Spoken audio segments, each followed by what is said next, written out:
Good evening, everyone, and welcome to Beyond the Gatekeepers. I am Dr. Vanessa M. Brown.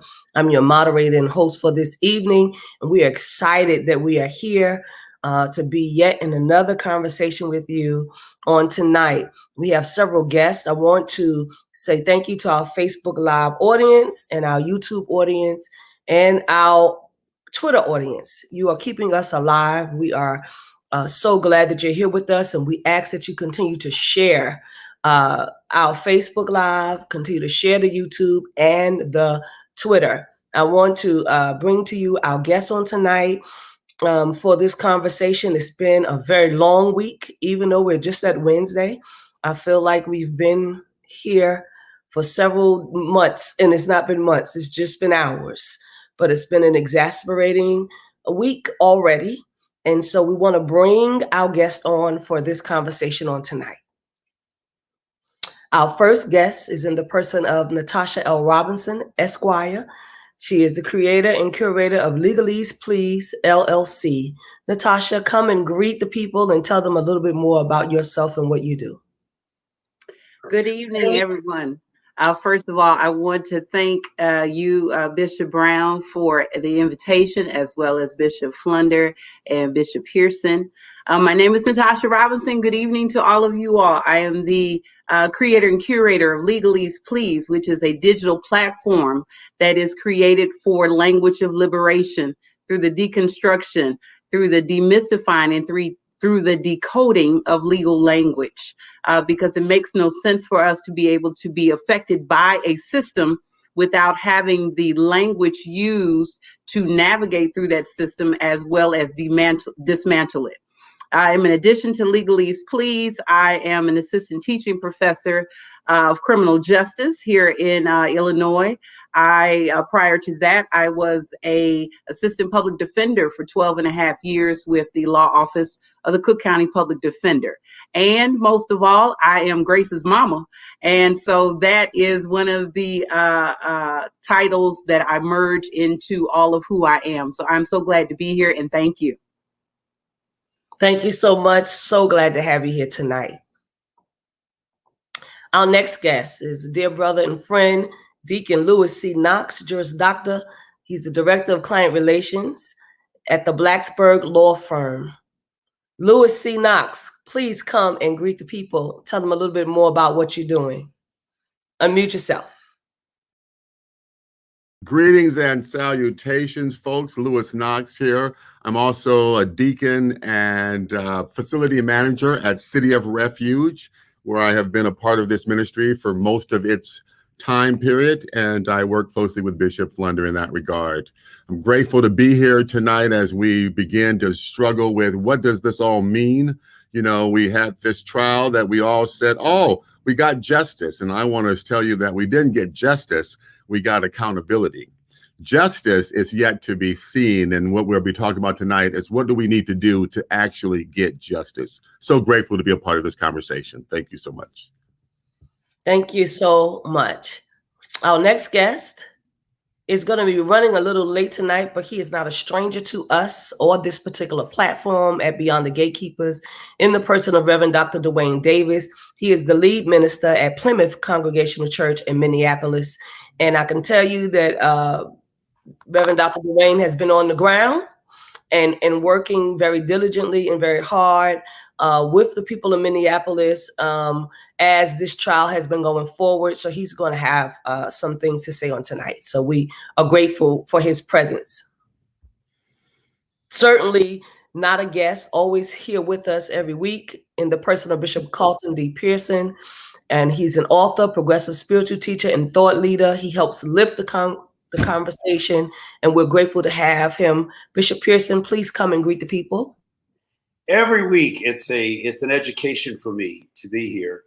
I learn so much. I've been around educators, educated for 40 years, 50, but educators is different than just preachers. So people who are interested in being educated, enlightened, informed, transformed, inspired, are listening to these conversations. Tonight may be one of the most pivotal and critical, emotional and historical cultural, social, and spiritual conversation we've ever had, because we're dealing with pain, pathology, not only the cause of pain, but its treatment, and ultimately its cure.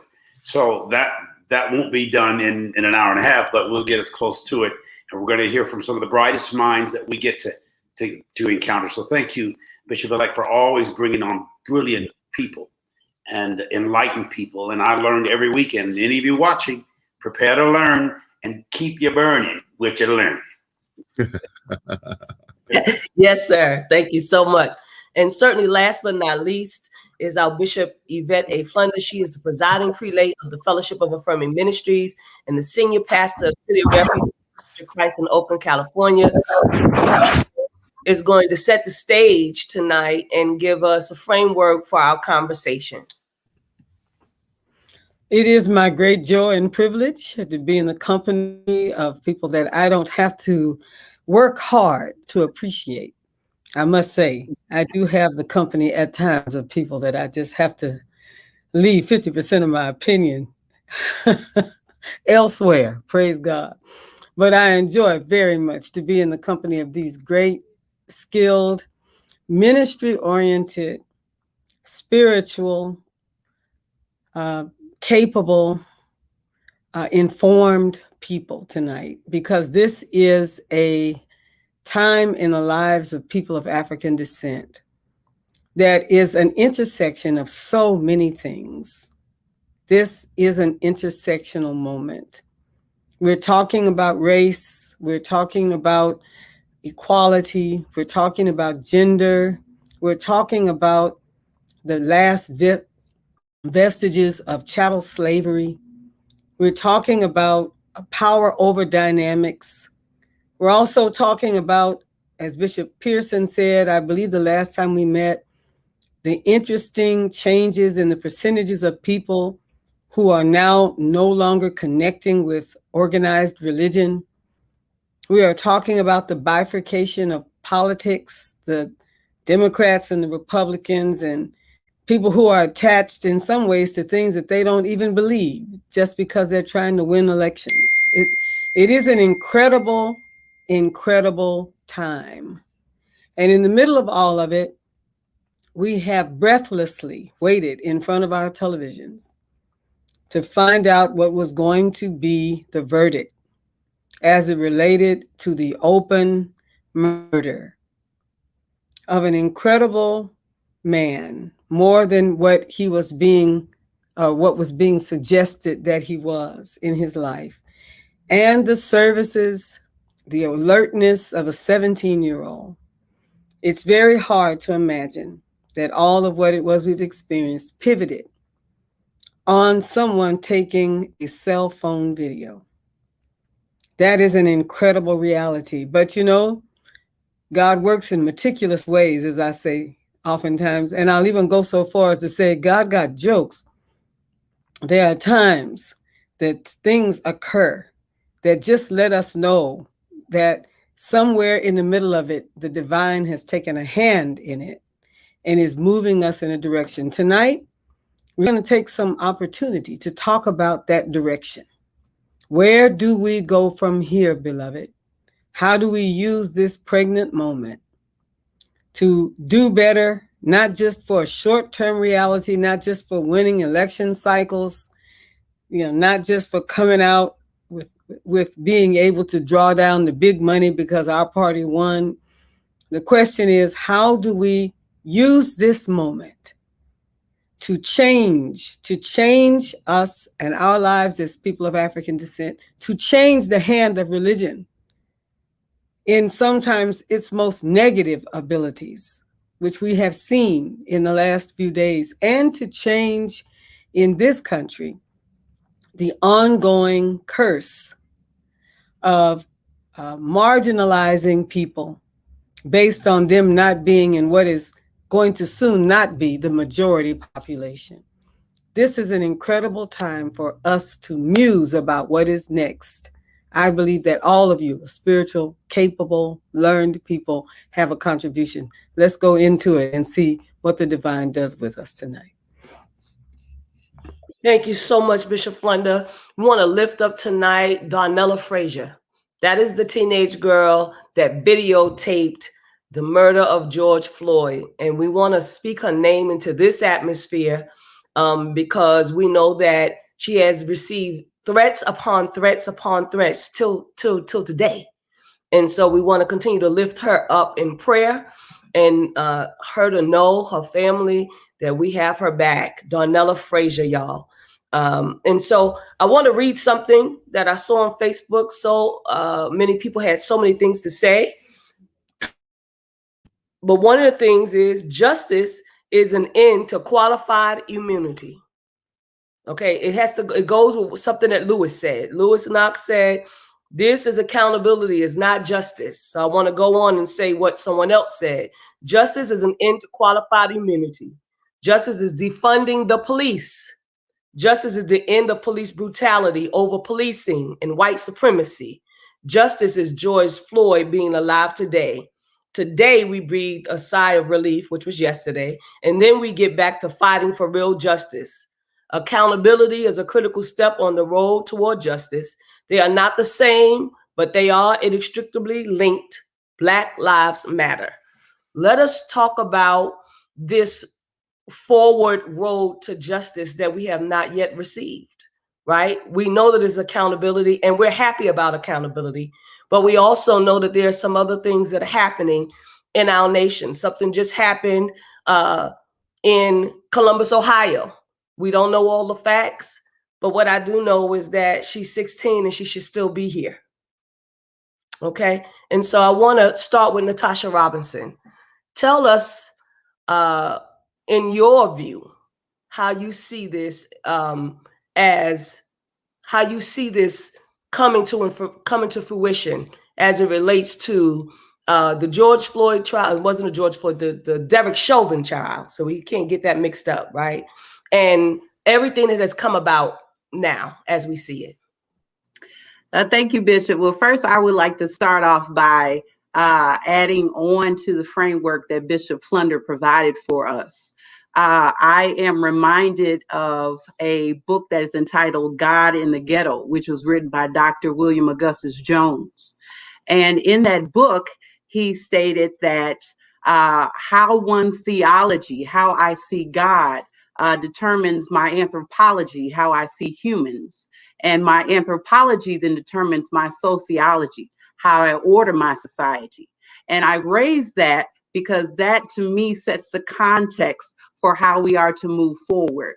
Because if we are in a situation where someone says, well, I'm already opting out of this conversation because I don't have a theology, I would propose that theology goes more than just establishing God.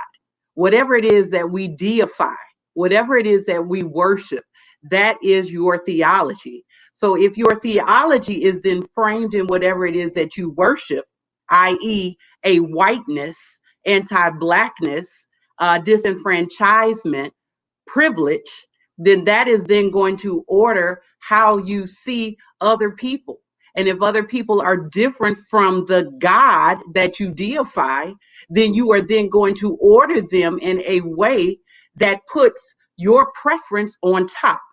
And then you are going to weaponize your preference, as police officers have been known to do, so that now, instead of the discretion that allows us to live our lives in equality and in equity and injustice, now you have no problem with law enforcement killing people in broad daylight, in front of crowds, in the middle of traffic.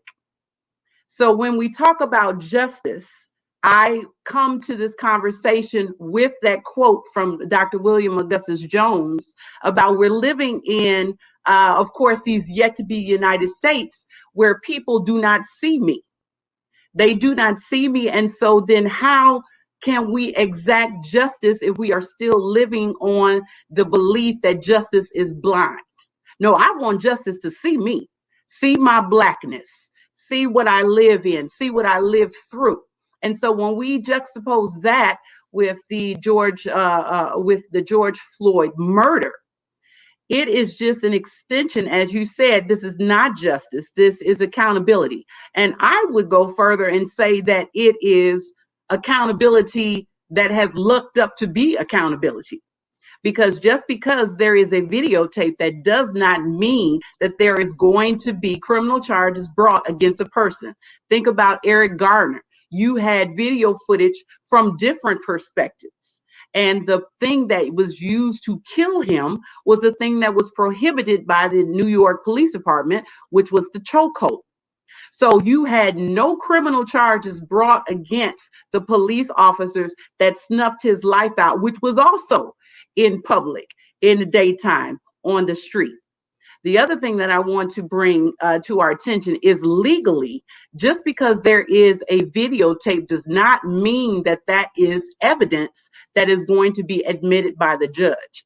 And so what Sister Frazier did in terms of filming, that was courageous. What was allowed into evidence, which is that video, that was also courageous, and it was holding someone accountable. But we have so much further to go in terms of understanding, as Attorney Knox said, is that the justice is not automatically equated with accountability. We have to make sure that we are in the full press. We took a breath of relief only to inhale and realize that yet another Black person had been gunned down by law enforcement. So we are almost, it's almost, and I don't mean to minimize this, but it's almost asthmatic. When can we catch our breath? When is the breath that is inside of us going to be realized and acknowledged by persons who order people who look like me at the bottom, where they don't see the God in me because they are deifying the other, the whiteness, the privilege, the power? Until we can start having those type of conversations and those type of realities that are present in our policies and our laws, this is going to continue to happen. Thank you so much, Natasha. This is getting good. Bishop Pearson. Wow. My mind was racing and running and revisiting the situation. The whole thing with George Floyd was about what we saw, what we heard, what we felt, and not only what we saw, but what we sensed. So when I say feel, we sensed. Even the lady on the phone, the emergency call operator, sensed something. This is maybe one of the first times the whole country sensed evil at a level that we've never seen. We've seen it, but we sensed it, and feeling is important. And then what we think about those feelings. This is a day of decision. Verdicts have to do with the way people think. The verdict came out. The sentence is next. But the sentence doesn't just need to be punishment. You go to the pen to repent. That's the original meaning of the term penitentiary. Not to repeat, but to repent, which means to rethink. America has to rethink.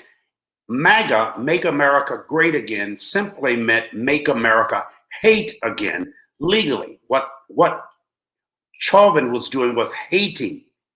His knee was hating. The expression on his face, his arrogance, his character, his soul. It wasn't just about him. It was about millions of Americans who agree with that spirit, who live in that spirit. Many other police officers and judges and mayors and sheriffs. Our advantage is we've never had Natashas, these many Natashas, and Lewis Knox. We haven't had these many Black learned scholars, attorneys, legal experts, commentators on television. Blacks have a voice this time, and people have to hear us. And when they hear us speak, they hear our pain. So penality, this isn't again about punishing. It is about causing the country to repent, to rethink what we do, what we think, why we think it, how those thoughts and actions add to or subtract from the quality of the culture, as well as the consciousness of the nation. Finally, I think I'm reminded of the story in the Old Testament where God is said to have hardened Pharaoh's heart and made Pharaoh say, no, I'm not going to let your people go. there's an energy in this planet, right, in this country right now, that is making white people, all people, but we're talking about white racism now, white people exposed. It's not the emperor with no clothes, it's the emperor or the empire undressing in front of us, so we could see what really lives under those clothes, even if part of the cloth is a loincloth or a scripture or a denomination or a Ku Klux Klan, a clique, a club, a club. I think the hearts are being hardened and exposed. We needed to see Chauvin do what he did. It was almost like he was appointed to do it. It's horrible, it's hideous, it's heinous, but we needed to see it. We needed to see it that day, that way, under those circumstances, and sense it and feel it. And so the country and the culture and the consciousness is shaken. Now, where do we go from the verdict? The sentence, just remember, mustn't just be punishment. It must be rethinking law enforcement, rethinking lawmakers and the lawbreakers, and both of them are in Washington right now. We see these men who are intelligent in three-piece suits and women who are elected officers and billionaires, and they're just undressing. They're just telling us and showing us what's really in them. They're exposing what ultimately has to be expelled. Keep listening, America. Keep looking, America. Keep feeling, America, because we now must decide how our thinking has to change. Then will be some change in actions. Thank you so much, Bishop Pearson. Deacon Lewis Knox. Thank you, folks. Thank you, Sister Natasha and Bishop Pearson. You both hit on some incredible points that I want to extrapolate on. I think it's important to realize that what we saw yesterday was not the system working. For some folks, you think, oh, we got a verdict. It means that the system worked. No, it meant that the system worked because we had a 9-minute video of what actually happened. Let's remind you that when this was first reported, the news said that a black man had died in the hands of the police. That was it. That was all. It wasn't until that 9-minute tape came out that we actually saw what really happened. And then folks started working on how we were going to address it. The trial itself cost a lot of money and a lot of people behind the scenes, beyond the lawyers that we saw in court, the resources to bring in expert witnesses, the resources to fly them there, the resources to pay. All of that happened, and it would not have happened but for the video that we all saw. So in some ways, this trial was not the system working. It was an anomaly of the system working. What we need to do in order to move forward so that we can move beyond accountability to actual justice is, I'm saying the first thing that we need to do is we need to make sure that the George Floyd Justice and Policing Act of 2020 is actually enforced. Let me tell you the 3 things that it will do. 1, it will lower the criminal intent standard so that we won't have to prove and enforce beyond constitutional excessive force. Well, what is it? Well, every jurisdiction now has a different definition of excessive force. This makes a national definition of excessive force that we can all agree on. But most important, it limits a qualified immunity on the defense. Qualified immunity basically says that officers are seen as doing their job even when they kill someone, unless you can illustrate that it was, in the case, someone's knee on someone's neck for 9 minutes. So typically officers can go around and do what they want because they know that by and large, they're going to get off. Isn't it interesting that less than 4 hours after this verdict was out, a young lady was shot and killed? Just like we were celebrating on yesterday, I thought to myself, how many police officers were thinking about ways that they were going to get around this new thing? We need the George Floyd Justice and Policing Act enforced. In addition to that, we must also make sure that the John Lewis Voting Rights Advancement Act of 2019 is put in place, because justice, it has to be a balance. We need justice for the criminal justice system, and we need to know that we can vote out some of these police officers and chief of those who vote for the chief of police around the country. We need to be able to do both. And until we get both of those things done, we are going to have one-offs. Because now it seems that the only way we actually get justice is if we have a videotape. That's not justice.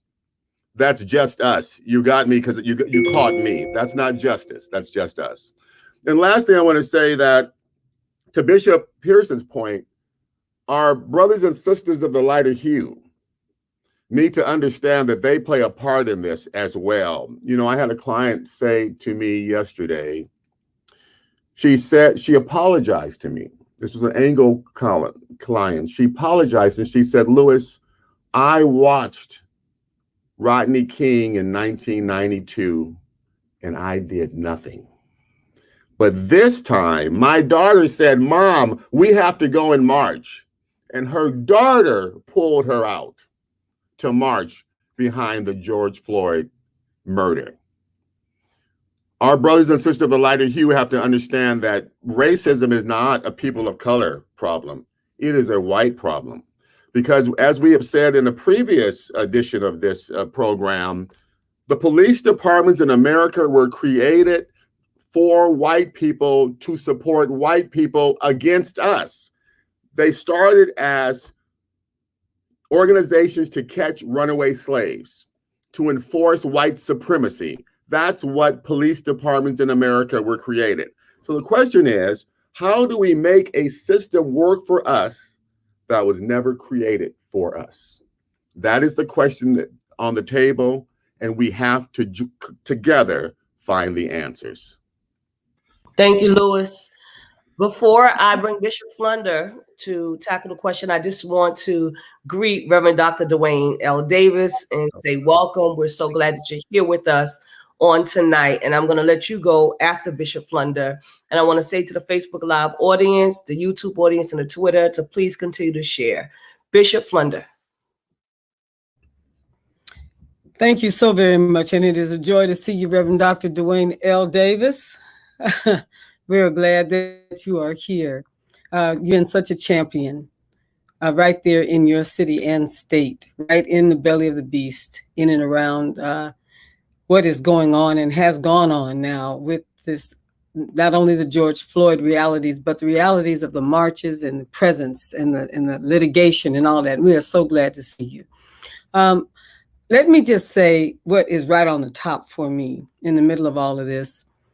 I am aware, like so many of us are aware, of the fragility of thinking that because we have won something that we've really won something.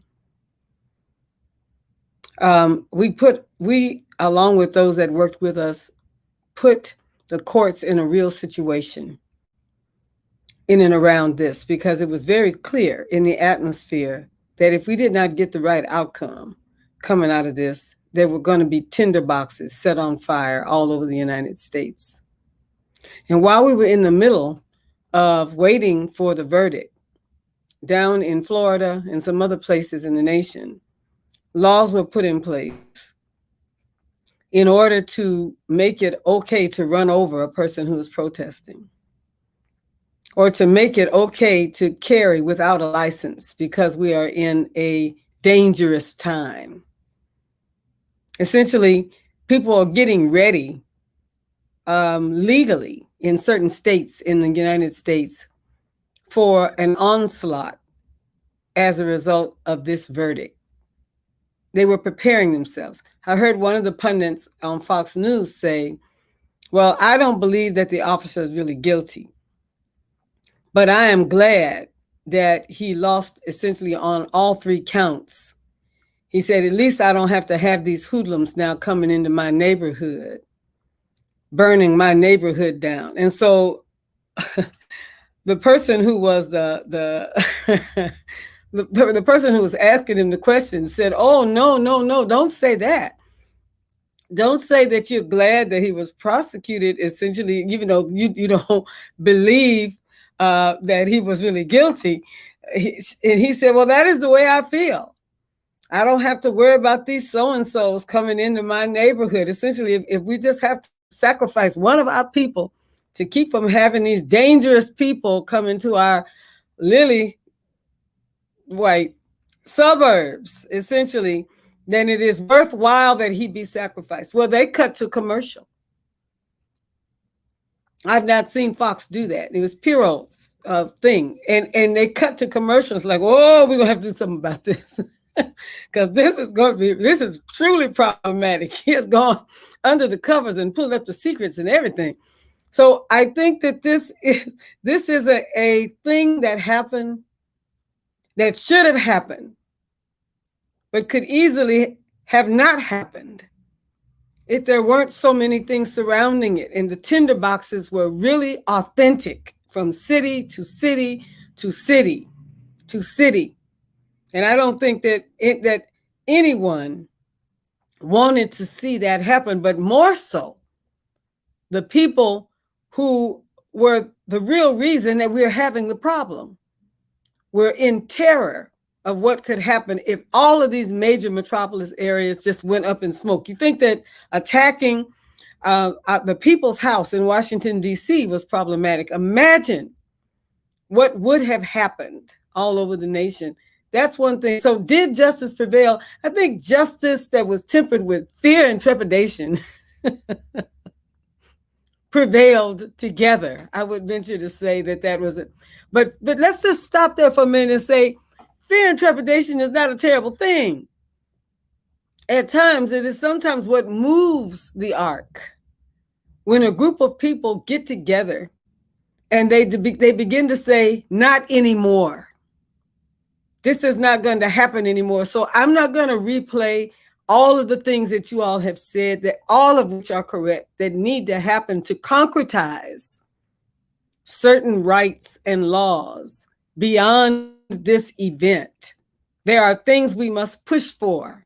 We'd only have a few more hours to celebrate and pour ourselves the drink of choice and dance around and then we have to wake up, getting to work to concretize for the future of our children and our grandchildren something more than just, we gonna dance. There has to be something more. And I'll just say this just before DeWayne comes. The other thing that I have to also be very open and honest about, which I find very painful every time I talk about it. Policing against Black people disproportionately, killing of Black people by the police disproportionately is very painful to me. But I remain equally as painful about Black on Black crime. And it is not the thing to say, and often when we are in conversations like this, and mind you, I am well aware of all the concomitant reasons why certain things happen in our communities and in our neighborhoods, and the desperation. I'm in the cut. I know about the desperation in the cut. I know what it really feels like to be diminished and how people find desperate ways. I'm watching people do things that some of these people would never have done, but they don't have any food. They don't have anywhere to live. They're trying to figure out whether or not they can go to work because their children are at home, or when the children go to school, can they get back their job again? It is a desperate situation, and I'm aware of that.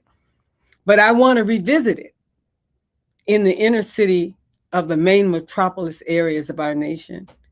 And I want to also have a conversation, a family talk, about what we can do, about what we also do to one another, and what that means, not just in Southside Chicago, not just in West Philly.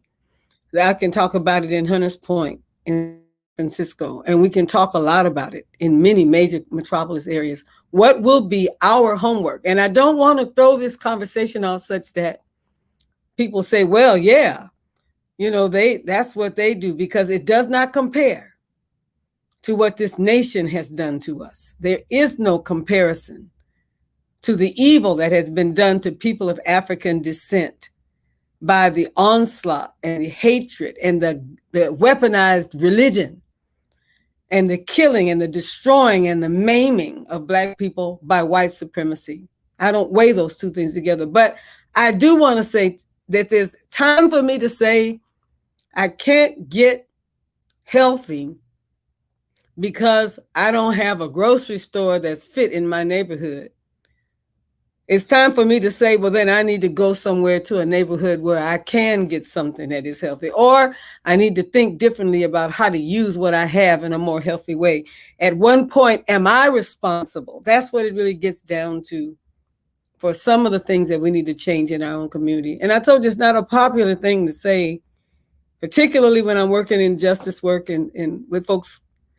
You all know, you understand, but I'm ready to say it because I'm also ready for us to care enough about each other that we speak truth into our own community and we find some other ways to find an end to the difficulties that we have had that keeps us from hurting one another too. I think that that is a very important piece. So good to see you, Reverend DeWayne.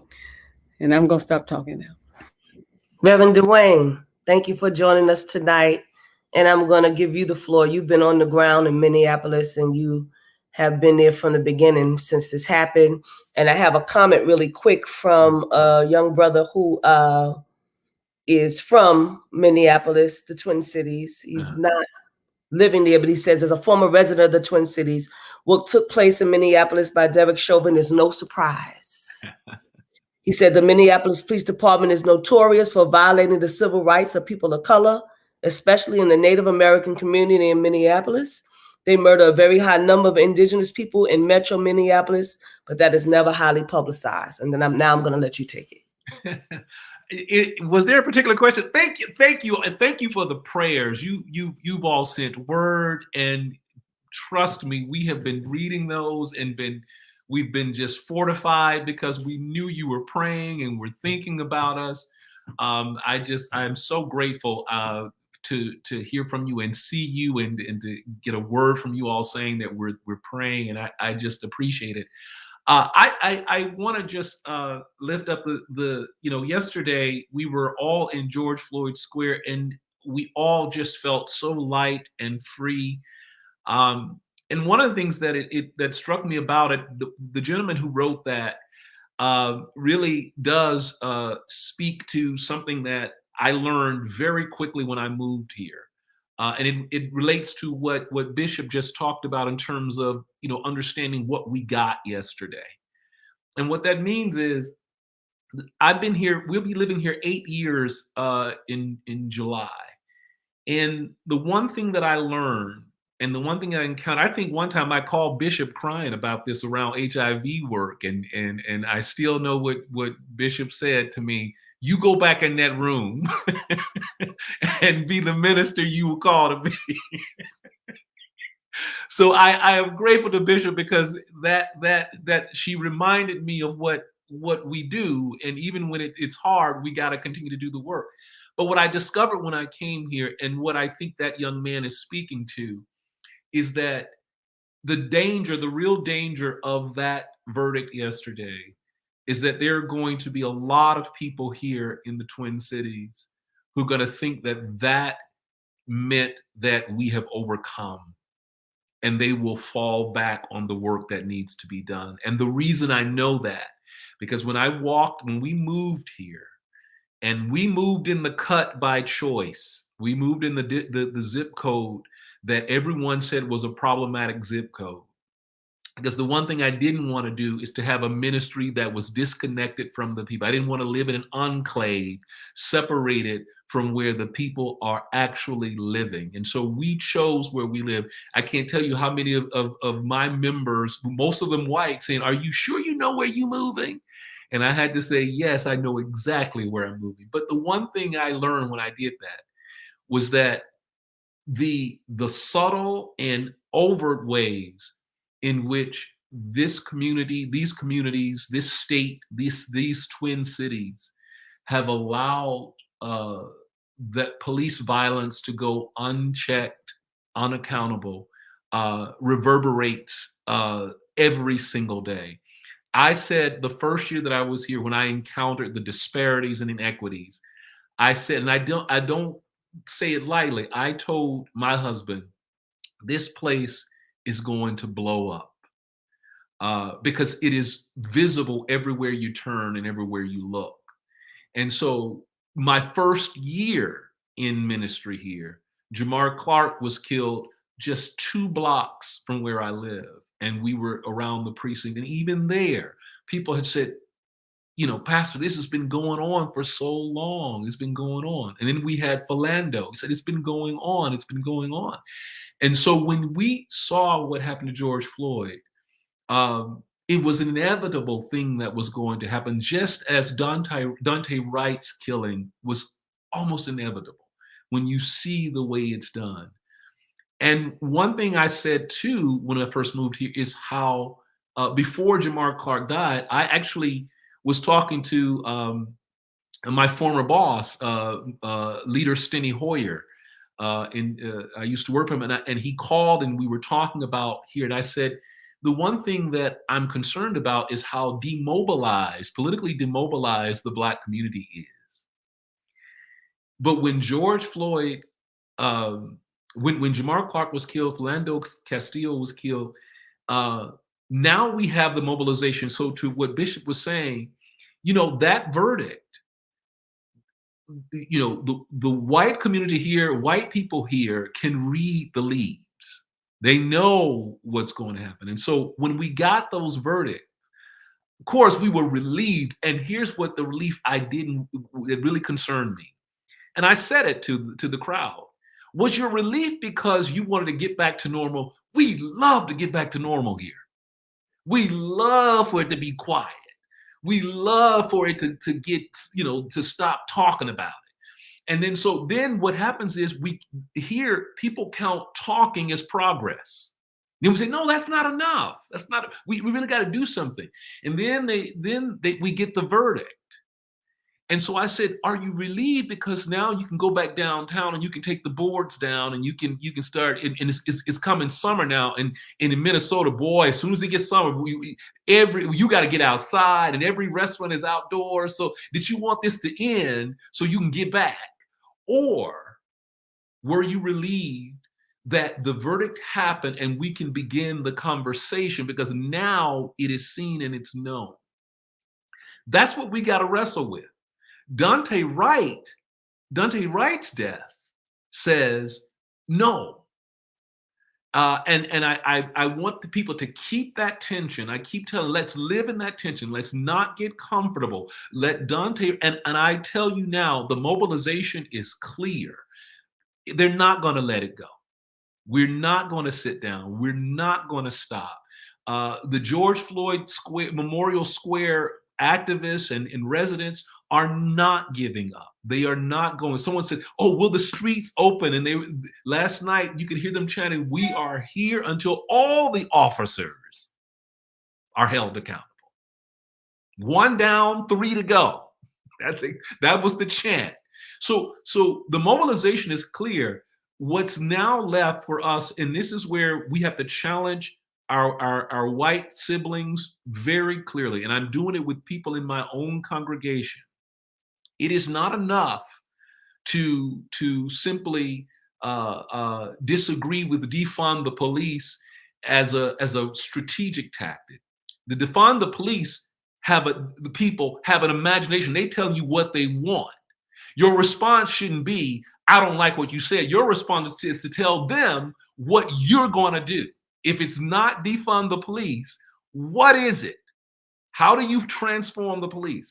So, we've got these people like, they're saying, are you for defund? I was like, wait, that's not the question. If I'm unsatisfied with defund the police, I got to come back with how I want real fundamental change. So I got a lot of people saying, oh, that's the wrong thing to say. And I keep saying, well, tell me what the right thing to say is. You can't just be satisfied. So as you all are having that because that conversation is happening where you are too. If people cannot imagine something different for policing right now, what we're going to be doing is arguing around the margins. I was there. I tell people all the time, I was there in 1994 working on Capitol Hill when we did the 1994 crime bill. And there was a real discussion, especially from the Congressional Black Caucus. You know, we got all those mandatory minimums. We got all that it was the thrust for mass incarceration. But what no one tells people about is what the Congressional Black Caucus talked about over and over again was a Marshall Plan for urban America. Just full investments. And at the end of that debate, nobody was talking about full investments and was talking about how many brothers we gonna put in jail. And that's the same danger we're here now, because you may call it cynical, but every time I've been in this debate about investments in human needs and taking care of law enforcement, every time we come out of that debate, police get more money, more power, and less accountability. We've got to change that narrative. So when people start complaining about defund, just tell them, every time we have this discussion, that's where we end up, police having more money, more police, less accountability. I'll say this one last thing. I've had the opportunity since this trial started. The chief of police has met with all of the senior, the clergy, the pastors of the downtown clergy. That's the largest churches in the Twin Cities. So he met with us every week to tell us what's going on. And I tell you this, my fear, and I'm not talking out of school because I told him this. My fear is, yes, I appreciate them breaking that blue wall of silence. But at the end of it, that is a sacrifice they're willing to make, because on the other side of it, they know that's a better chance they're going to get more money, more police, and less accountability. Thank God the Biden administration interfered with that today. We are going to be investigated. But that's what the challenge is going to be wherever you are right now. Whatever debate you're having in your communities is going to be this discussion. And I just want to tell you what the record has been. The record has been that our leaders, our lawmakers, never end up doing the kind of investments in neighborhoods. They always err on the side of fortifying policing. Thank you, Dr. DeWayne. We appreciate it. Bishop Flunder just shook us up, and I got to go to it. But Lewis put a question on the floor, and this is still here, and I want to bring it up. So it's two things that's here. We're going to hold them in tension, just like DeWayne just told us. The first question that Lewis asked was, how do we make a system work for us that was not created for us? I'm not going to go one by one, and I want y'all to just jump in. But I have to revisit what Bishop Flunder said about Black on Black crime. And so this is something I pulled up. It says Black on Black crime is not a valid argument against the Black Lives Matter movement. And here is why. Black on Black crime is literally just crime. Black on Black crime is a symptom of systemic racism. Black people aren't killing other Black people because they're Black. Don't like Black on Black crime. Fix it. You can walk and chew gum at the same time. All right. So these are some things I want us to talk about it. Let's put it on the floor. We got a number of people watching us right now. Facebook Live, YouTube, Twitter. Let's hit it. Anybody? The first Black on Black crime happened in Africa when African noble landowners cooperatively sold their own people to white, French, Portuguese colonialists. They've never said, I'm sorry for that as a culture. And that's just like we need white America, the culture itself, to apologize to us and repent for the way they treated us for 400 years. But before that, and I've said this in Africa myself, what were you thinking? Where are the leaders? Because some of them are still leaders, very powerful, but very corrupt.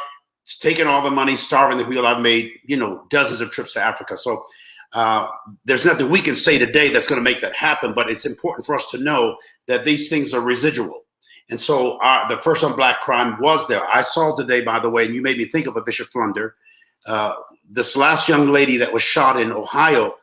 The opening scene on the news tonight on all the networks showed a Black man kicking her in her face. She fell to the earth, and I don't know who the fellow was that the girls were fighting, and he kicked her. And I just squealed. I mean, I said, my God, what is that? So this is something we may not be able to deal with as much on this program tonight, but it is something we have to confront. And some of it's born and birthed out of racism. Some of it is just the anger that we have built up over the years as a people who've been, and I often say when it comes to Black Lives Matter, all the houses on my street matter. But if one is being burglarized or vandalized or burnt, then we all point our attention to that. We as a people in this country are being vandalized and burglarized and burnt to the ground. Next month here in Tulsa, we recognize and in somewhat way commemorate the mob violence that took down 40 blocks of property for the first, the Black Wall Street. This city has been quiet about it. Even Blacks have not said much about it. They so intimidated us till we've just, older Black folk that I knew just did not mention it. So there's a fear there. We are a wounded people suffering from PTSD. We've been traumatized for hundreds of years, and only we can heal ourselves with that part. And that's what the Black on Black thing is, the beginning of our healing, Bishop Flunder, I think. And we're going to have to work on that long term because we're dealing with a lot of pain and a lot of history that has been disrupted. We've given white people permission to hurt us. And now we're saying you no longer can do that. You cannot get by with that any longer. And I think we've literally turned a corner. It's not going to be the same anymore. Both God and or the universe has said, I'm cleansing, clearing, and correcting myself. And whether it's global warming, that same mob violence you saw on January 6th is still in this city and cities across America. They're gathering their guns, the militia groups, they're angry, they want war, and they're planning it. So we need to prepare both consciously and in character to how we're going to deal with our own issues and then reach out to the rest of the world. We have a lot of work to do, and we're on a pretty good start. Thank you, Bishop. Come on, y'all. Bishop, I like what you said about you see a turning. I also see a turning. I certainly I appreciate Bishop Flunder bringing that issue up again. Where I live, one thing that I've discovered too. There are a lot of other people a lot of other Black people who have the same idea that we intentionally chose this area to live. But what has been heartening to me also, and I've seen it from very different organizations, from Black Lives Matter to people who are running for office for the first time. We're getting a new type of people, young people out of the activist bases running for office for the first time. As a matter of fact, it's scaring people here in the Twin Cities to see some of these people who say, oh, I'm in it, because they thought these were people who were going to be on the outside. And what we're starting to see are some real models which is actually what I think that in here, at least, that's where defund the police came out of. We've started to see models of mutual aid and care that are starting that started to arise when we moved here.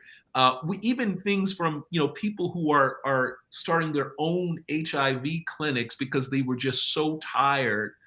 Former nurses and doctors who were starting their own clinics because they were so tired of people. The disparities and not getting the resources that they needed. So one of the things I want to encourage, because I think that's where it's going to happen, people on the ground acting out of their own sense of community. And it's not new, when, one of the things that always I was so appreciative with, so if you're looking for schools, sometimes this is where the HBCUs really do come to aid you.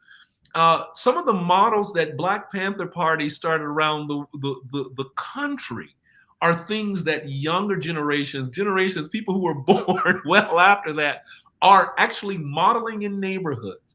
And I think this is where we can begin to leverage these experiments for public policy change. One of the things that we're challenging larger white churches to do is to stop modeling your gifting after grant-making organizations and use your freedom and your power to lift up these people who are doing these projects right in your backyard. And we're seeing more of that. We're seeing more of the people who are finding themselves unable to get out in the streets and get out in they are really coming out of the woodwork to create. One project I'll talk about, actually, again, nothing. I was just so shocked to see it. Nothing but white clergy have what they created something called Community Well, And what it does invite all of these nonprofits or activists to just say, hey, here's what we need. You know, we need office space, we need dollars, we know. And then you have all these other people who are willing to invest without any of that grant making bureaucracy to just start offering those micro grants. So some of these things, I think we should keep our ears to the ground, so that we can have this conversation with the demands we're making on our government about how to change policing. Because when we can start showing the goods, then we can certainly start saying, hey, wait a minute, do you really think that we need another extra, $1 million, $2, $3, $4, $5 million going to police? Do you actually need to buy more of that? Get that more money so you can go get that military equipment? Or can we really start thinking seriously about all of this stuff that's happening on the ground and get some public policy to follow that? Mm-hmm. Thank you. Listen, really quickly, El Bernard Jake says the notion that white people would treat us better if we would be better towards each other is a white narrative. Mm-hmm. Natasha, a public defender for 12 years in Cook County, where the murder rate is probably one of the highest rates. Talk to us. Yes. So first of all, a shout out to Pastor Jake, since that is my pastor. Secondly, is that to reiterate what I think I heard Attorney Knox say is, how do we get justice in a system that was not created for us? I want to make sure I summarize that question. The short answer is we don't, because there is a difference between criminal justice and a criminal justice system. Whoa. The criminal justice system, in my humble opinion, is not broken. It is doing exactly what it was created to do, which was to disenfranchise, to disembody, to disavow the appearance and the presence of Black and brown bodies. So it is the commodification through the law. So we are not going to ever get justice as we identify it in a system. Criminal justice is something that is a theory where you are addressing the harm that was created. If you think about African countries and African communities, when there is a harm that is perpetrated, the perpetrator is not put outside of the community, but the community comes together and say, how can we hold this person accountable and still at the same time engage in healing, engage in rehabilitation, where we are remembering, we are bringing that person back to the fold. And so, of course, it's difficult to use that type of ideology and ethos in the westernized country and hemisphere, because that's not going to work. Okay, the system is designed to produce. It is designed to have convictions.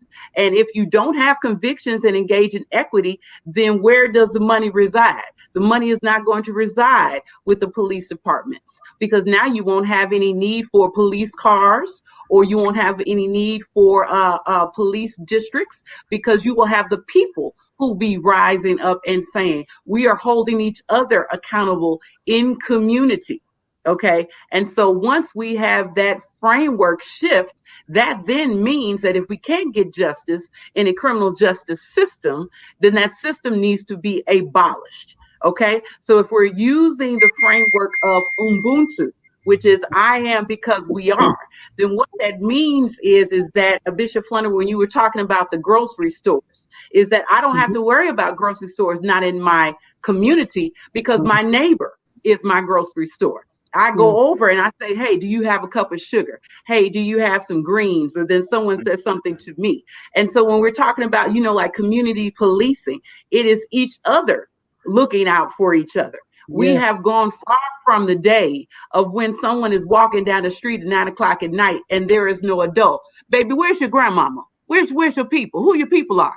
Okay. We have gone away from that type of community building, where instead it's just like, well, this is my house, this is my business, and you can't tell me what to do. We have to get back to the focus of saying, because even though that is not my child that I gave birth to, that's still my baby. that is still my grandmama. There is a video that I saw on Instagram today of a woman who was protesting in the street. And the woman who was filming the protesting woman sitting in the street was basically a Bishop Pearson cuss shouting, where she was holding people accountable and saying, why are you letting this sister sit in this street by herself? And it was through her advocacy that eventually the powers that be left and they went away. And this woman held the community accountable and say, I love you, but this is trash. Okay. There is no way that any Black woman, any Black man, any Black child, any person should feel that they have to advocate for themselves. The system is designed to literally and figuratively take our breath away. So my time in the criminal justice system was realizing that even though I couldn't achieve justice, I could achieve infiltration. And the infiltration is learning what the system is saying and then trying to decipher it so then I could then help others. Now, I understand that the quote of you can't dismantle the oppressor's house with the tools of the oppressor. That's not what I'm trying to do. What I'm trying to do is I'm trying to make sure that my presence in this system and in this world is not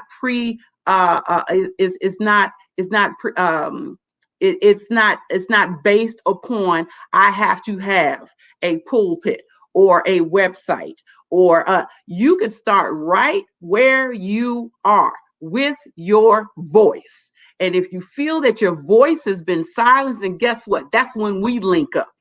And then I'm able to say to you what you would like to say to others, and you can say that to me. But we can't do that without communalism. We can't do that without Ubuntu. We can't do that without Salbona, which is saying, I see you, I honor you. And that goes back to the quote that I said earlier, which is if you're worshiping and deifying whiteness and privilege and power, you ain't gonna never give me type of justice, because you can't see me, you can't acknowledge me, you don't honor me. And so I don't look to the current system to give us justice. I look to us to hold each other accountable until we can create a accountability system. And I don't even want to say system, an accountability network, and a community of being able to hold each other accountable in word and in deed. I'm getting sick and tired of there being this conversation of, well, we need more police, we need more training, we need more of this. Walking into police training does not make me any more prepared than me walking into a garage makes me a car. There has to be some type of accountability that is held that goes beyond me just saying, well, because you've taught me, now I have ingested it. So me being a public defender has been me trying to speak for the voiceless and making sure that the language that I use does not further oppress or disenfranchise my clients, especially when the outcomes, the sentences affect them the most. My. Bishop. Just amen all over the place. Let me just start with that. I want to, if I had a B3 organ and a tambourine, I would shout, I declare. But I have to tell you that in a nutshell, what you all have spoken out loud, what is in my spirit in such powerful ways. I don't romanticize Africa. I have been to Africa, many, many countries in Africa. And I have seen many things that were outstanding in our history as people of African descent that I see us needing to do in our country.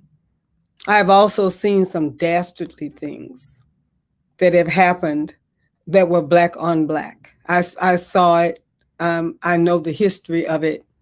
And I think that supremacy is colorblind. It's black and white in this country, but it can be black and black in other places and brown. Supremacy is a sickness. It's a disease. And it has the same dynamics of power wherever it shows up. That power over dynamic, I have seen it from pulpits. Most of the years of my life, I have seen it between male and female relationships. I've seen it between straight and gay people. I have seen supremacy. I know supremacy, and I know how wicked it can be, and how important it is for us to move to these concepts that were brought up by our own sister, who earned being Esquire. I'm so real about that. I think that what is brought up are the principles that are in many ways African principles. You know, this is California. This is Northern California. You know, we know something about the Black Panthers up on this end. And we saw during the time that they were really not criminalized, how powerful that presence was, very much seated and rooted in African principle. How much that principle could take care of and guard senior citizens, and how much that principle can take care of and guard children and see to education and see to childcare and all of those things. And that the for us, by us, the FUBU-ness of it was so powerful in our community that this white supremacy had to bring an end to it. Angela Davis has been to our church a number of times. We have talked together, walked together. I understand her. I understand Nikki Giovanni. There's so much that I could say about this piece of it in terms of what we can do. But in the midst of all of this, what I need to really register saying is I am completely opposed to giving up our power to heal ourselves to those who are intent on destroying us. I will not suggest that because we are oppressed that we have to oppress. I will not agree with that. I will not support that. But because my husband beat me, I'm going to have to beat you. There is a point at which the fact that I have been beaten leaves me with a choice. Do I emulate my oppressor? Or do I decide that the oppression stops with me? And going back to the principles, I remember I was raised in a church where we were almost like a closed society. I was Pentecostal, and we didn't thought everybody else, you were too, DeWayne, and Church of God in Christ, just like me and Bishop Pearson. We thought that everybody else was going to hell. But what we did do is we took care of each other. If we heard that somebody was having a baby, all of the sisters and the church nurses and the church mothers and the cooks and everybody got together. We helped you. We helped to care for the child. You never had to want for anything. We did what we needed to do. And when I had Nubian, when Nubian was born, the church mothers all got around me and they said, now listen, this is what they told me. They said, now listen, you don't want to come out for at least 3 weeks. And so I said, well, why? I said, because you could get a little cough down there. I said, a cough. And I'm trying to get it in my imagination. What kind of something could happen to me? That's what my imagination said. I'd be walking around, all of a sudden I'd hit you. I'd hear a little hit you from someone because I wasn't able to get it. But they were trying to suggest that that my body wasn't prepared for cold weather and to be exposed, and I needed at least 3 weeks. But they had these kind of old wives' tales. But what it was all about was taking care of me. I was a new mother. And they surrounded me to help me to pass through what I needed to pass through with all sorts of old stuff that to this day, I don't know where that stuff came from. But I felt loved, appreciated, cared for, maintained in powerful ways. And I used to think, so what is the barrier of us doing this for one another again in powerful ways in community? And let me be really perfectly honest with you. We drew the line. If you weren't Pentecostal, you didn't get the services. And the Baptists, they had things that they did. And if you weren't Baptist, you didn't get the services. And if the Methodists took care of the Methodists, and the Catholics took care of the Catholics, you all understand what I'm saying. That these walls, the Democrats, the Republicans, how am I doing with that? The degreed, the undegreed, the good hair and the bad hair, the light skin and the dark skin, and the ways in which those things separated us, I pray that not only that we will get together to require some changes in policing in our neighborhoods, but that we will also get together to remember the stories and the ways in which we have it in our DNA to see to one another and to care for one another and to love one another. And if we allow these systems to force us to be each other's greatest enemy internally in our neighborhoods, the systems have won. Not only the police have won, but the systems have won. I'm looking for, and the greatest offender, forgive me for going ahead on and say it, in terms of dividing us, is the supremacy of religion. It is the greatest offender.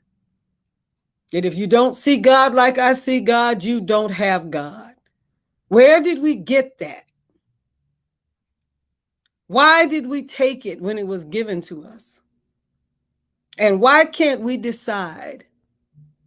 Why can't we decide that we are going to find our ways to one another, not only to heal ourselves, but also to heal in our communities and in our nation? We have the power. I'm not giving mine up.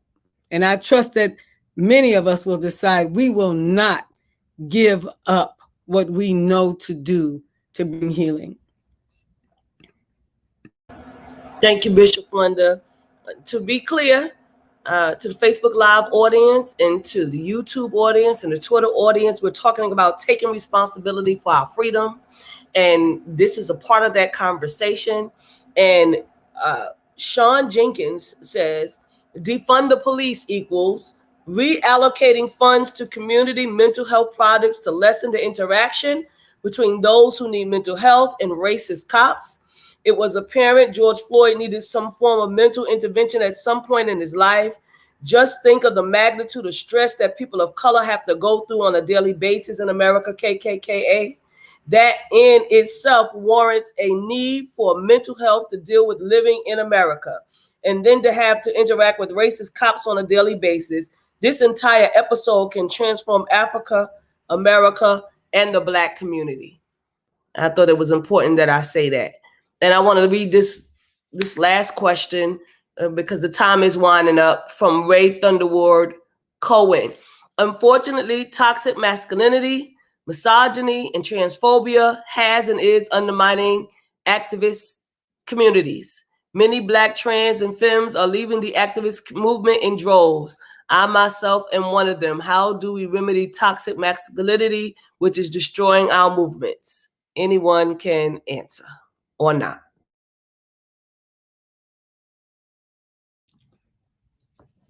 Well, I want to address part of that. Our sister talked about the difference between the criminal justice system and those of us who want to fight for criminal justice. I'm thinking about the question around how do we make a system that wasn't created for us work? And I think back on what we did with the Civil Rights Act of 1964. We had states who were bent on not letting people of color vote. And so we enacted a law that said for those states, I think there were 9 states, that said, if you make any changes to your voting laws, they have to be approved by a federal branch of government, the Department of Justice. We need a similar program for our police departments. Why is it that the police departments are all work separately? Well, they work separately so that they can have separate rules that nobody is looking at and nobody's keeping tabs on. We need a system that says, first of all, we need to stop selling surplus weapons to police departments because those weapons are used against us. They're not used against white folks. They are bought and trained to use against people of color. We need to stop that practice immediately.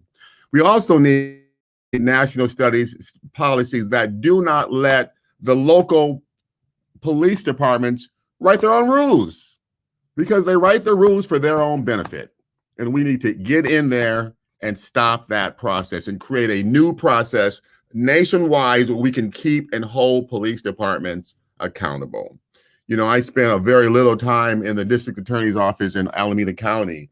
And one thing that I saw time and time again is that the criminal justice system, as my sister said, was put there to support white people. And I would watch how people of color would come there and immediately get charged, where white folks would come in and say, oh, well, you know, he or she were just in a bad part of town, or they just made a mistake. And the rules are very differently. So we've got to take back the rules. We've got to hold police departments accountable, and we have to remind them that they work for our benefit and that we are the people who are paying them. But until we do that, we're going to have the same kind of killings that we have day in and day out. If I could come in and add to what Brother Knox has said to address Rain's question, I think about the speech, if you will, that was given by Professor Kimberly Crenshaw, who is a professor of law in California. And I'm going to do no justice in this paraphrase, but here I go. She was talking about in her speech how if someone is injured and they are sitting at an intersection, how people are coming and they're saying, not where is your injury and how can we help your harm, but are you gay? Are you trans? Are you a registered voter? Are you? And so what she was saying is that in order for us to really acknowledge and see each other, we have to realize that there is intersectionality with our identities. So it is not just Black. It is not just femme. It is not just if you're going to see all of me, then see all of me and acknowledge it. If you don't know the language to use to address me, ask me, and I'll be happy to tell you. And I think to go past intersectionality, which means that things can be separated, we also have to pursue integration, about integrating the wholeness of who we are when we show up in these spaces. So, of course, there is no room for toxic masculinity. However, if I am weaponizing my prejudice, then you have to fit in one of my boxes. So now I'm not able to help you because I can't see who you are in order to give the help that you say you need. Or I may step in and instead of listening to you, I'm telling you, this is what it is. Okay. So in short, Rain, while I don't have an answer, I do have a response. And the response is that I think we need to be more mindful that in order to hold each other accountable, we first have to be transparent. But we also have to be able to be authentic. We have to listen to each other when someone says, this is who I am showing up as. You either take all of me or none of me at all. I think that that could at least be one step in the road to trying to make sure that when we are engaging in the activist movement, it is not just all Blacks over here, all women over here, all hetero over here, all trans. It's the integration and the intersection of those identities and stepping away from the binary language that we use, which is you either got to be this or you got to be that. We need to start framing our mindset in being a both and. And I think when we start having those conversations, then maybe we will begin to address those things that harm us and injure us. I love that, Natasha. That's I love that description, and I want to lead off of it because I also think in terms. One of the things I challenged myself, and I give credit to Black Lives Matter Minnesota for this, which really really gave voice and praxis to this idea of intersectionality in a real way. Not allowing, especially certain types of clergy didn't want to be as all in when they found out that LGBTQ and trans people were going to be there, and they would not relent. And so at some level too, this is where all of us with whatever privileges we are walking around with are going to have to put our bodies on the line. I'll tell you, right after, maybe it was probably 2 or 3 days after George Floyd was killed, when the whole square had been taken over by activists and people, we had a young trans woman who was attacked viciously in St. Paul. And many of the people in the trans community were saying, we need, this is a part of the whole thing. It's a part of this whole cycle of violence. And we're not trying to ride on a George Floyd coattails or this issue, but this is what we live every day. And there was a stage that was set up in George Floyd Square, and the community just got together and said, there's a time, it was an open stage. And there was a time where you said, we want to be there. They said, Pastor DeWayne, could you come and open it up in prayer? And I said, okay, yes, I will be there. We will be there. We got to the square, and all of these people, our siblings, our Black siblings, we're going to corral that stage and not let our trans siblings get up there and have that space. They were letting everybody else dance contests and all this other stuff. And what one thing that was very clear is that I said, and many of us got around and said, we are not leaving. We don't care what it costs. We're not leaving until we get that stage. When people who said that this was a community stage, and there were some who were scared and they wanted to leave. And I was like, this is what it means. If we are about this, and this is what I said to the people that were holding that space. I said, if you are truly about this, if you're truly about it, if you see these chants and this justice, this is what community looks like, and no justice, no streets. If you are really about it, that stage belongs to our trans siblings. And we stood there, and those people did. They saw, and they had to accept that they had to be convicted by it. But I wonder, though, how often are we willing to do that? How often are we willing to forfeit any other stages to make sure that happens? I'm not saying to give myself a pat on the back. I'm saying to say that, you know what? It was going through my mind. What am I giving up? Are we going to have to start scrapping? I don't want to get into any scrapes. But I said, we're going to sit here, and we had our say. We had our chance. Here's another sad part of that.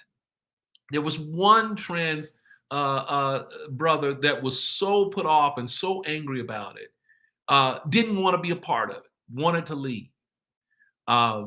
And that was probably one that we lost. One that it was this chance, and just that rejection and that hardness, just to be in a space that's supposed to be healing and right and welcoming. And one more time,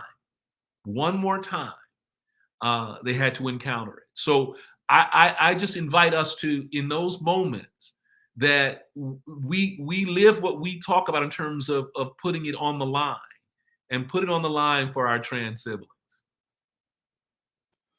Thank you so much for that. I want to give final words. We're at the final hour, 9:28, and I want to let each one of you say something in any order you want to go in. I'm throwing mine to Bishop Pearson.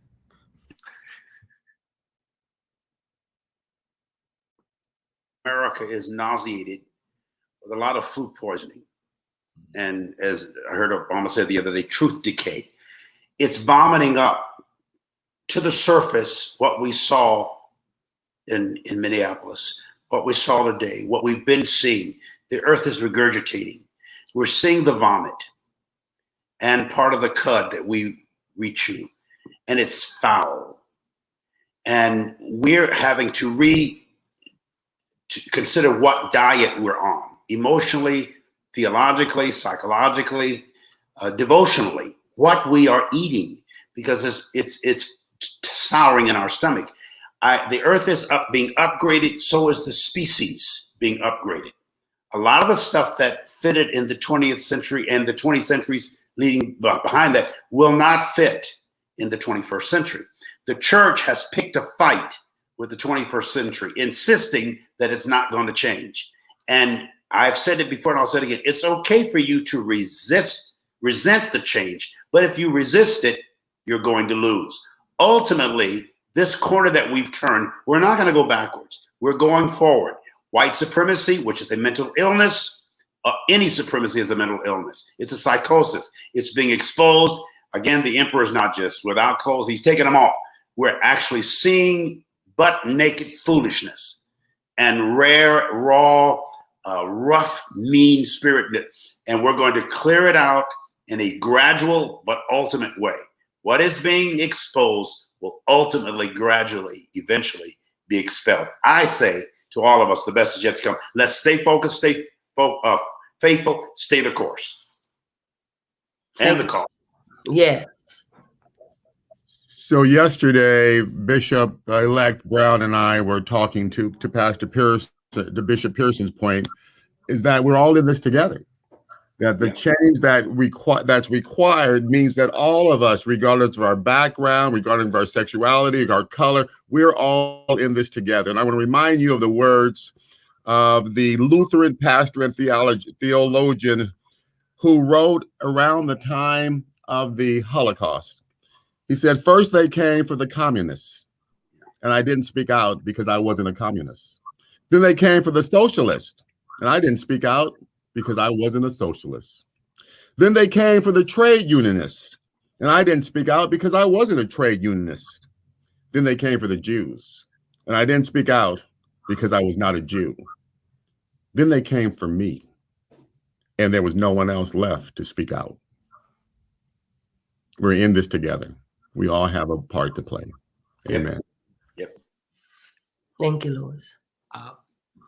I just wanted, I've been reflecting on what a lot about, you know, where we are, certainly about what this policing crisis we have in this country, but I also been thinking a lot, I've connected that with what happened at the Capitol insurrection. I've connected it with the president we had, and the one thing that I have begun to really appreciate more. You know, sometimes you are familiar, you read about Dr. King, and you've been mired in it since you were a child. But I've been thinking a lot about how awash in violence this nation truly is. Everything about the origins of this nation comes out of the crucible of violence, and I'm trying to learn from the abolitionists, the people who are really doing great work in abolition, and some of the things I know, I you know, they challenge my thinking because I'm through and through a product of this American Western individualist capitalist culture. As much as my faith pushes me and pushes me, but the violence and it has spilled out in a way that even white people and police don't even know how distorted their lives and their whole way of being is because of it. And that distortion is falling. And so one of the things I'm really wrestling with is too, what do we need to do? What risks do we need to take? I have a lot of members who are really hungry, members of my church who are hungry about racial justice and doing, and the thing that I keep, I'm like, you can't read more books. They're going to be more and more books. At some point, you're going to have to take a risk that comfort, risk that power, risk all of it, if we want true fundamental change. And when I was sitting, I have to do that for myself, and I'm inviting us all to do that. And when I hear Natasha and Bishop Flunder talk about taking care of you, when I hear that, I want to do more risk because you're gonna take care of me. and that's the kind of I want us to do, to take risks, because I fear. This is what my biggest fear after coming out of, especially where I live, is that this verdict is going to be all the more reason to go to sleep on the work, to sit down, to say that the system, we got it in hand. And then more and more people get killed. Even with Dante Wright's death, I just fear that people are so unwilling to risk, so unwilling to put it all on the line, that we're just going to go back. And that's the thing I don't want to happen. And that's what worries me every day. So my just what I would leave with you is, don't get satisfied. Take some risks. Trust and figure out, find your neighbors and your community and really go all in, so that we can start fundamentally changing all of this in a way that can work for everybody. That's good. I don't know if this is a joke, because I feel like I can close in a church or I could close in a courtroom. And since I am a preacher's kid, but a lawyer, I will do the both. Intersectional. The words I want to leave with come from Lucille Clifton, who was, she's rests with the ancestors now, and she is a poet, and she has a poem that is called "Won't You Celebrate With Me?" And one of the last sentences in that poem says, "Come celebrate with me that every day something has tried to kill me and has failed." Now, most of us, when we hear this, we're thinking, oh, that's where the shout is, because something has failed. But what I want us to focus on is the everyday attempts. What comes to try and kill us? Bail reform tries to kill us, because if it's not adopted, then that means I'm being held as one of the 400, almost 500,000 people who are being held in custody and have not had a trial or a plea yet. What comes to kill me every day? Mass incarceration. What comes to kill me? When I'm not put in prison, but I'm put on probation, but I can't afford the reporting fees. So I might be violated, because now I have to go out and steal in order to afford the fees that I need to pay in order to stay out of probation. What comes to try to kill me every day? Misogyny, the transphobia, the fact that before we can even ask anyone else to repent to us, we need to hold each other accountable and say we are sorry to our queer siblings. We apologize because we have not shown up for you. We have not acknowledged the fullness and the beauty of who you are. So the things that try to come and kill us every day are the things we need to recognize. We need to be able to understand that it is more than just police officers who are racist, but it is racists who are police officers, who are bus drivers, who work in restaurants. And so this conversation is not to say every police officer is bad, but it is acknowledging that our lives are not going to come at the risk of us citing data about all of the greatness that police officers are doing. Because the truth of the matter is, if there was one white person shot, if there was 4 white people shot, if there were 100 people shot that were white or were harmed, I assure you, we would not be having this conversation, because things would turn around. So I say that to say, in the words of Lucille Clifton, when we're talking about come celebrate with me, that is a communal calling. That's for us to say, let's celebrate the ways in which these everyday things, legislation, policies, how they have tried to come to kill us and fail. So I am all for more failings like that in this country, in this time, so that we can continue the communal celebration that we not only deserve, but we are worthy of and have been created to undergo. This is so wonderful. Thank Lord you have mercy. so much. We are in good trouble, in the words of John Lewis, and we are in good company tonight. I am so grateful for your presence, to Reverend Dr. DeWayne L. Davis, to Deacon Dr. Lewis Knox, to Bishop Carlton Pearson, to Bishop Flunder, to Natasha Robinson. I say thank you tonight for a very, very, very robust and great conversation. I feel like it can be a part 2. We will see, but this is the way it's supposed to be. I want to acknowledge our Facebook Live audience. Again, thank you for hanging in there with us on tonight, to our YouTube audience and to Twitter. I want to give you a few announcements and then we're going to let you go. Beyond the Gatekeepers, please support our broadcast by sending a donation via Cash App to $TFAM Annual or to PayPal at www.paypal.me/TFAM Justice. I was supposed to let Bishop Flunder do that. So, Bishop Flunder, you do it.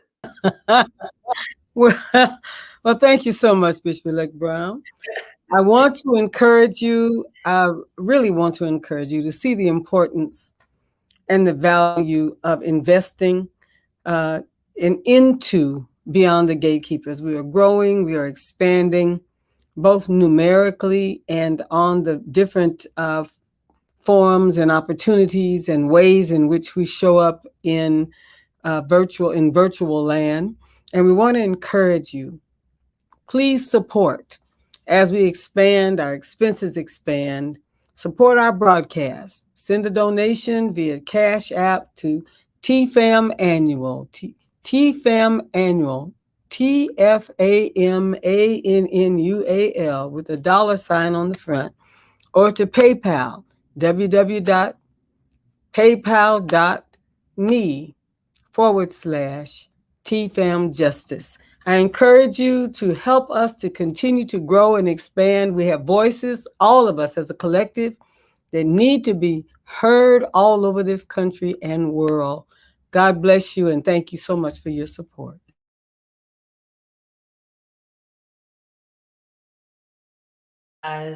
Legalese Please presents a Law Day for Our Legacies. Join Professor Natasha Robinson as she presents criminal information and news that our young people and the young at heart can use, and it's free. Bring your questions and your concerns as we build a legacy of liberation and community with one another. It is Saturday, May 1st at 10 a.m. That's Saturday, May 1st at 10 a.m. Facebook Live or on YouTube. And all you have to do is go to the YouTube channel, Legalese Please. Want to also push the Healing Place Apothecary. It is a business that's owned and operated and founded by Nubian Flunder, who is the daughter of our presiding bishop. And you can go to her website, www.thpapothecary.com. That's www.THP, the Healing Place, that's what that stands for, apothecary.com. Please support. Sky Michelle Teas and Things. Please go to www.skymichelle.com. Sky Michelle, the Kid Boss. We have collections online, Dope Black, Faith, White, Flunder quotes, Kara Motivation, and new items are added each week with customization available. And tonight I'm actually wearing a shirt that says George Floyd's life mattered. Guilty, guilty, guilty. If you want to get that shirt, you can also purchase that shirt that is also online right now. Go to www.skymichelle.com.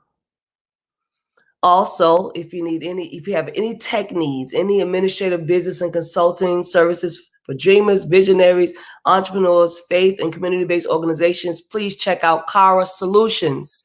That is Pastor Sue, and her website is www.kara-solutions.com. That's www.kara-solutions.com.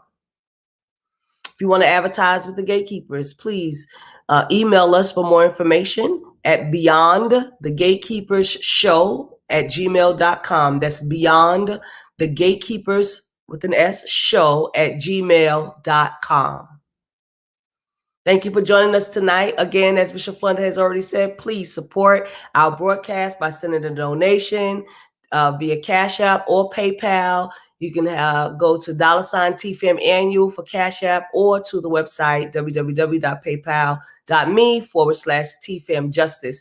The credits for the music, is the intro and outro, is Marvin's Blues, Inner City Blues. I know you know that song. It's instrumental, and that's what's playing. The artist is Cheyenne, and the album is State of the World.